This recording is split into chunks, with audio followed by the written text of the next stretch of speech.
In recent years, the presence of the Brazilian army in internal security operations has become increasingly visible across the country.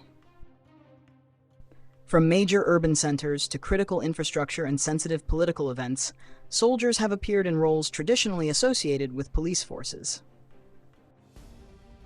For many Brazilians, this sight evokes reassurance and order.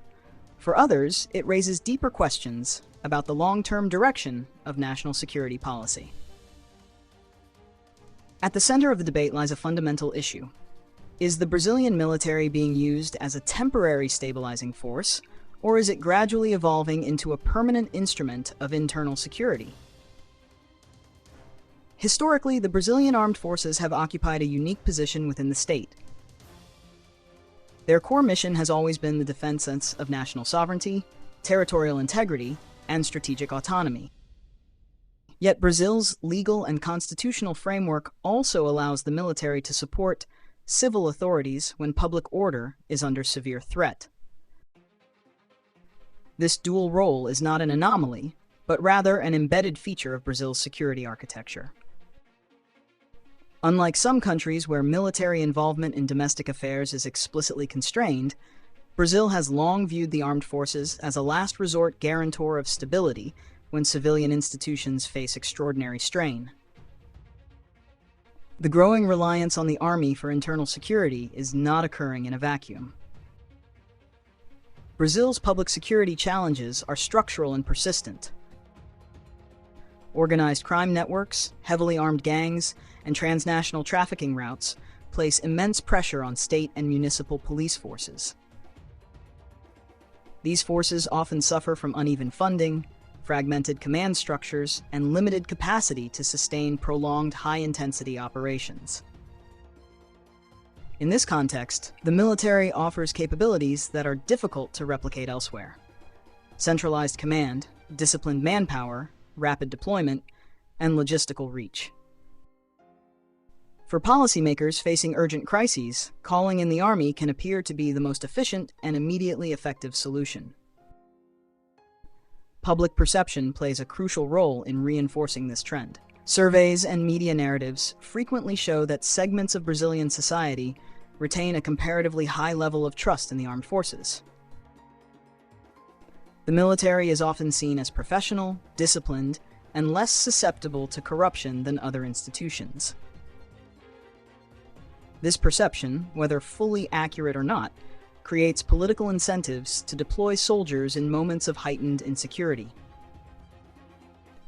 When citizens feel abandoned by overstretched police forces, the visible presence of the army can restore a sense of control, at least temporarily. Short-term results often reinforce this logic. Military deployments can stabilize volatile areas, deter armed groups, and create breathing space for civil authorities. Checkpoints, patrols, and joint operations with police forces tend to reduce violence indicators in the immediate aftermath. From a tactical standpoint, these outcomes are difficult to dismiss. They explain why successive governments, regardless of political orientation, have continued to rely on the armed forces during internal security crises. However, the limitations of this approach become more apparent over time. Soldiers are trained primarily for combat and deterrence, not for long-term policing among civilian populations. Rules of engagement, use of force, and interaction with communities differ fundamentally between military and law enforcement roles. Prolonged exposure to domestic security operations increases the risk of incidents that can erode public trust and damage the institution's legitimacy. Moreover, success in restoring order often proves temporary if underlying social and economic drivers of violence remain unaddressed. There is also a strategic cost to consider. Every extended internal deployment consumes resources, time, and attention that could otherwise be dedicated to core defense missions. Training cycles, readiness levels, and modernization efforts can suffer as units are repeatedly tasked with domestic operations. Over time, this creates a subtle but significant trade-off between internal security demands and external defense preparedness. For a country of Brazil's size and geopolitical relevance, this trade-off carries long-term implications. Comparative experiences elsewhere in Latin America offer cautionary lessons.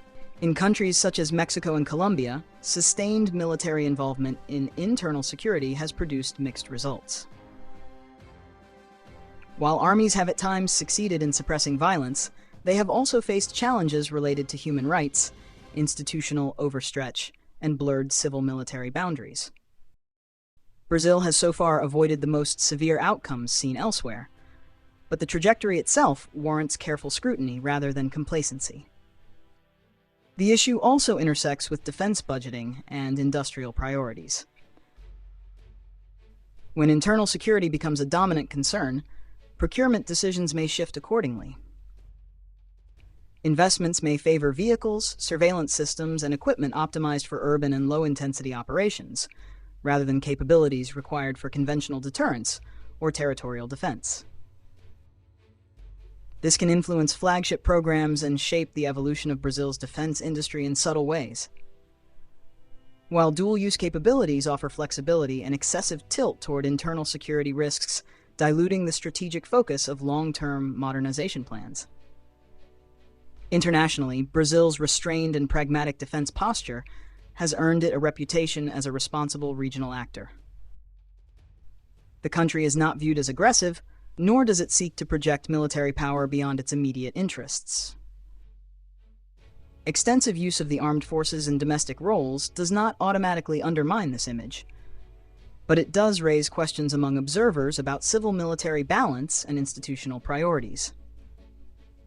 Maintaining credibility abroad depends not only on hardware and budgets, but also on how a country defines and limits the use of its military power. Looking ahead to the period between 2030 and 2035, the central challenge for Brazil will be to restore clarity in the division of labor between military and civilian security institutions. The armed forces are best positioned as a strategic reserve, ready to intervene decisively when national stability is genuinely at risk, but not normalized as a routine policing tool. Achieving this balance requires sustained investment in professional law enforcement, judicial reform, and social policies that address the root causes of violence. The Brazilian army itself is not the problem in this equation. It remains one of the country's most capable and respected institutions. The real question is how it is employed and whether clear limits are preserved. If those limits erode gradually, the consequences may only become visible when reversing course becomes politically and institutionally difficult. Ultimately, the debate over the military's role in internal security reflects a broader national conversation about the kind of state Brazil seeks to be. A strong army can coexist with strong civilian institutions, but only if each is allowed to perform its core function. As Brazil navigates an increasingly complex security environment, the choices made today will shape not only public safety, but the strategic character of the nation for decades to come.